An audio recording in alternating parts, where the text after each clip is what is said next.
Mi chiamo Davide. Quando sono arrivato a scuola mi faceva piacere imparare a muovermi un po' di più e riuscire, diciamo, a fare dei passi in una discoteca e imparare a ballare, prima ancora di andarci. E quando sono venuto qui a scuola, la Chi se baila, ho trovato tanto divertimento, tanto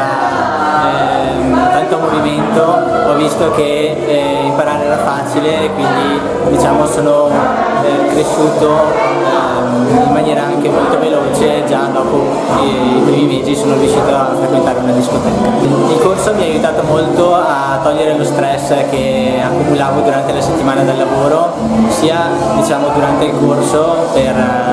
il fatto che ci si lascia molto andare, si vive un'ora in serenità, e anche perché ho iniziato a muovermi di più il weekend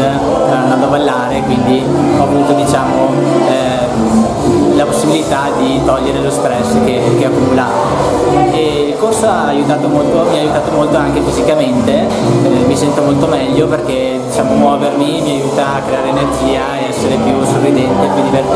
divertito durante le mie giornate. Ho pensato molto a iscrivermi o meno a un corso di ballo perché non mi sentivo tanto portato, avevo paura che fosse più una cosa femminile, invece poi, diciamo, quando mi sono iscritto ho visto che era una cosa per tutti, anzi c'erano molti uomini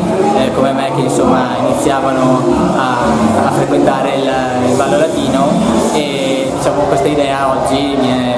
si è rivoluzionata e anzi sono felice di aver fatto il primo passo. E trovo molta differenza nel imparare qui a un corso di ballo piuttosto che in discoteca, perché in discoteca posso osservare gli altri come ballano, ma nessuno riesce, diciamo, a correggere quelli che sono i miei errori e soprattutto a vedere le cose che io non vedo mentre ballo, perché magari penso di fare le cose fatte correttamente quando in realtà non le sto facendo, e quindi trovo molto importante avere un coach, un istruttore che mi segue.